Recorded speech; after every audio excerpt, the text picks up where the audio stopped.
Sitting feels like rest. Your legs stop working, your body is supported, and everything seems easier than standing. But inside the spine, sitting is not simply standing with a chair underneath you. When you sit, your pelvis rotates. Your lumbar curve changes. Your discs experience different loading patterns, and your muscles and ligaments share forces in a new way. This video is for general education only. It is not medical advice, and it cannot diagnose back pain.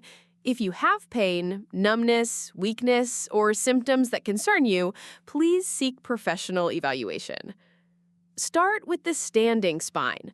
From the side, the spine is not straight. It has curves. The neck curves forward, the upper back curves backward, and the lower back curves forward again.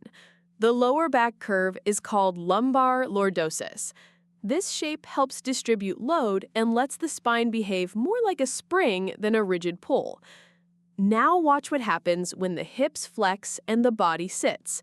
The pelvis often rotates backward, also called posterior pelvic tilt. As the pelvis rolls back, the lumbar curve tends to flatten. The lower spine moves toward flexion. This is one of the big mechanical differences between standing and sitting. The base of the spine has changed position. A helpful analogy is a stack of blocks sitting on a bowl. If the bowl tips, the stack above it has to adjust. Your pelvis is the bowl, and your lumbar spine is the stack above it. When the pelvis tips backward, the lower spine often follows. Between the vertebrae are intervertebral discs. Each disc has a softer center, often described as the nucleus pulposus, and a tougher outer ring called the annulus fibrosus. These discs help transmit load and allow motion. When spinal posture changes, the way pressure is distributed through the discs can change too. Research on sitting biomechanics has found that sitting can reduce lumbar lordosis and alter disc pressure and muscle effort. Some studies show that seated postures, especially unsupported or slumped positions, create more lumbar flexion and different disc height patterns compared with standing. The exact numbers vary between studies and measurement methods, but the mechanical theme is consistent. Posture changes geometry, and geometry changes load distribution.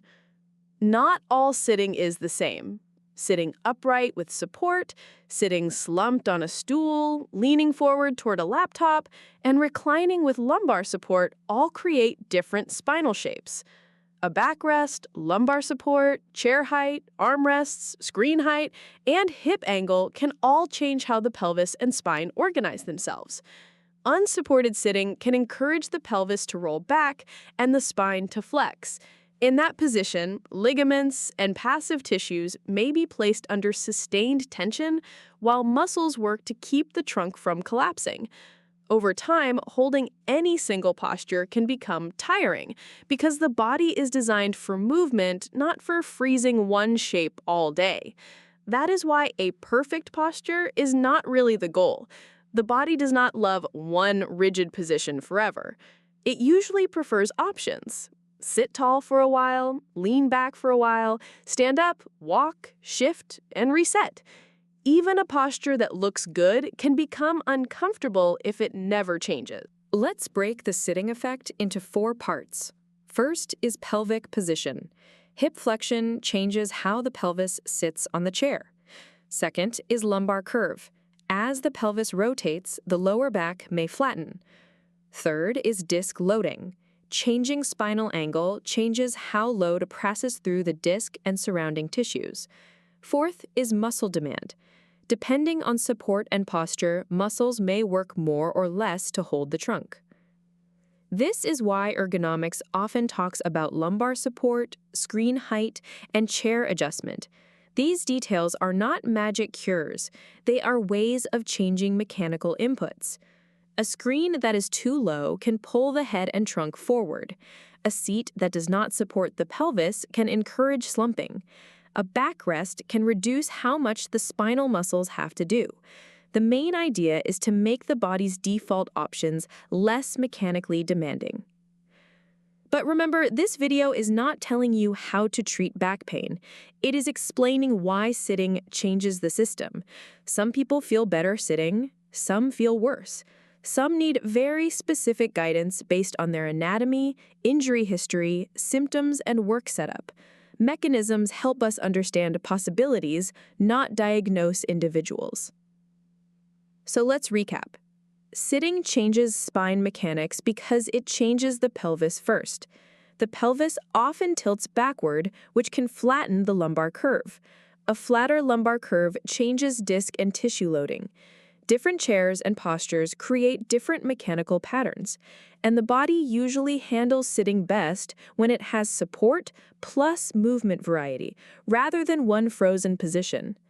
Sitting is not automatically bad, and standing is not automatically perfect.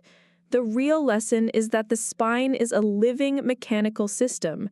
It responds to angles, support, time, and movement.